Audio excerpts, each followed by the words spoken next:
I live here in beautiful Virginia, Central Virginia, in a small town called Colonial Heights, not too far from the capital of Richmond.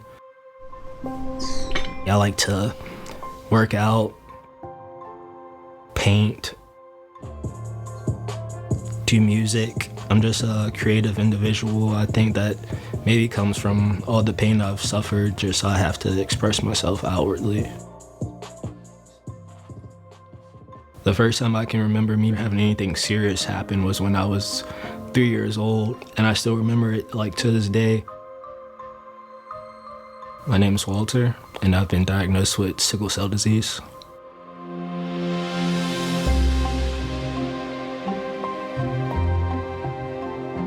Sickle cell disease was named by the shape of the red blood cells, which define the presence of the disorder. They're shaped like a garden sickle. That's how the disease got its name. The red blood cells are normally donut-shaped. They carry oxygen all the way from the heart and the lung to the periphery.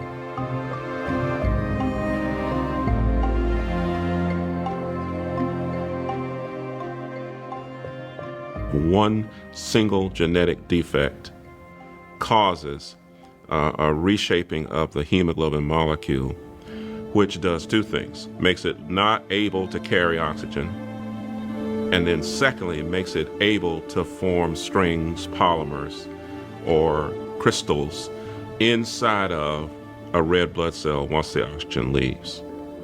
That's devastating because that means anywhere that process occurs, you have no oxygen going to those cells or downstream from the blood vessels where the vaso-occlusion occurs.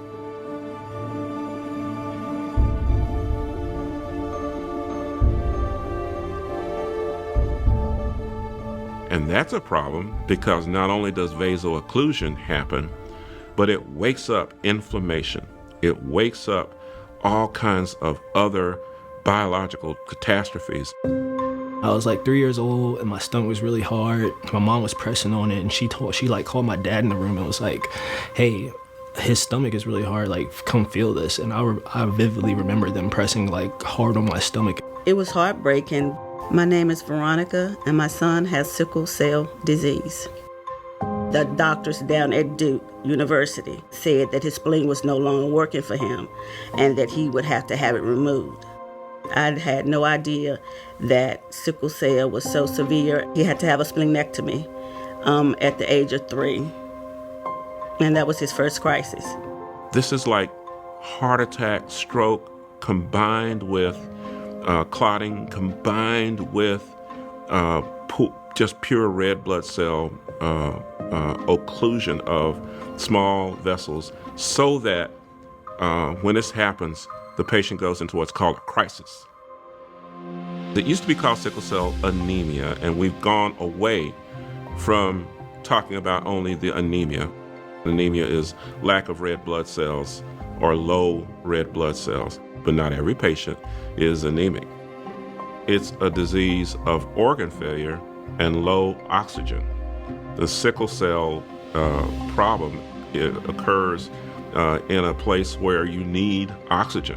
Patients are in pain, and they're in pain from almost 6 months of age till the end of life.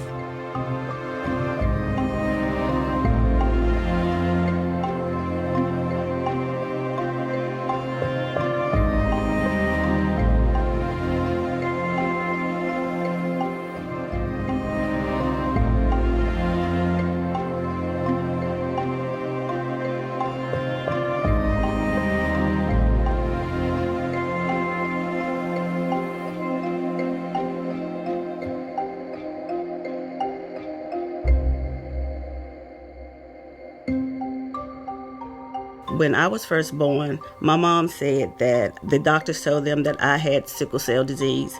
She had me retested at the age of 1, and it came back that I had sickle cell trait.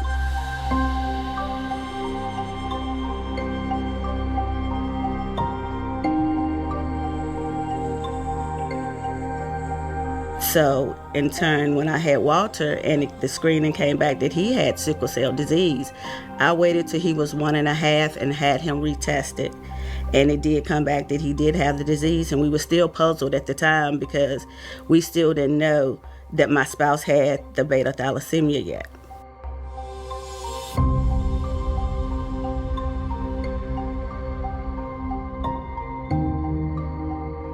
Although me and my sister have the exact same diagnosis, our pain crises are totally different in different areas of our body. Some of the symptoms I have with my disease are fatigue, lots of pain in my extremities. Anywhere blood flows, I can get a sickle cell crisis. It was nothing but devastation for me to know that I then have to raise 2 kids with this disease. All we could do was do our best to give them the love and support that he and his sister needed. Sickle cell disease is now very easily diagnosed in someone who is willing to give a drop of blood. I remember missing a lot of school. I spent weeks in the hospital as a 8-year-old, as a 9-year-old, but I think I really started to shine and find my groove when I got to high school because I knew my body a little bit better. I was also homecoming king. And then out of high school, it took a turn for the worse.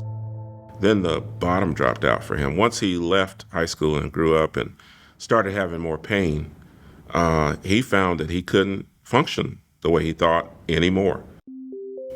I'm at a 7 to 8 when I'm really hitting my pain. 7 to 8 as in like, that's excruciating, like I need to go to the hospital type pain.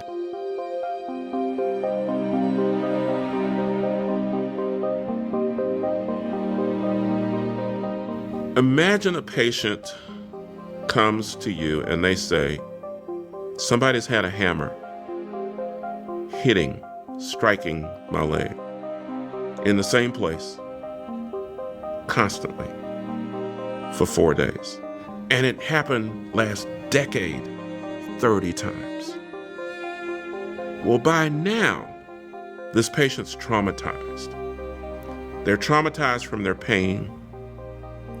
They're traumatized because every time they show up, they have to prove it. Don't you just want opioids? Isn't that why you're really here?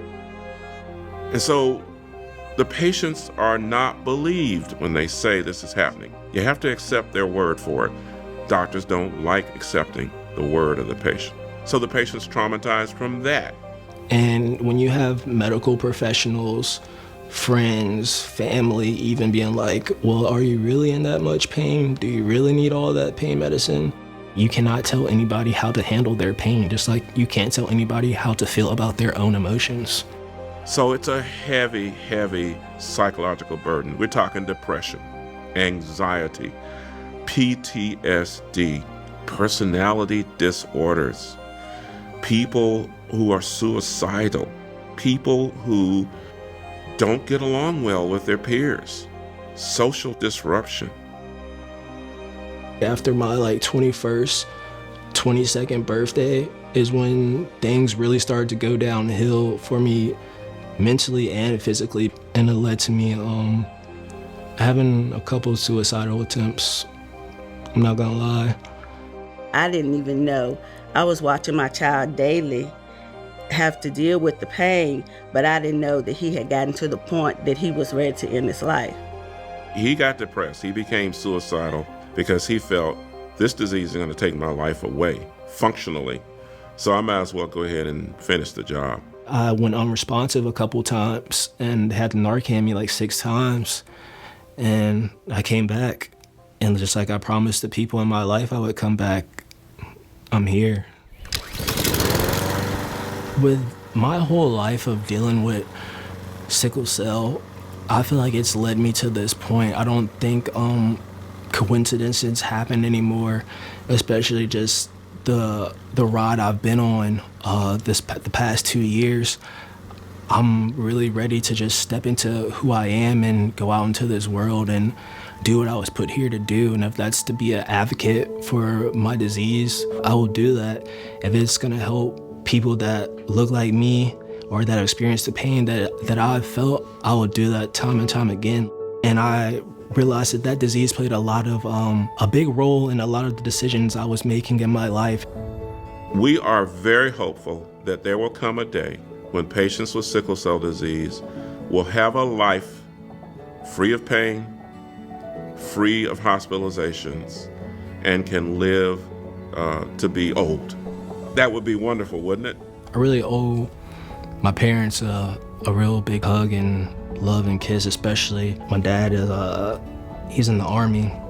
He's retired military. And maybe like 16, 17, when I really understood the sacrifice he had made for us to have the health care we needed in order to make sure we were good and actually healthy. I can't take that away from him, and I love him dearly for that.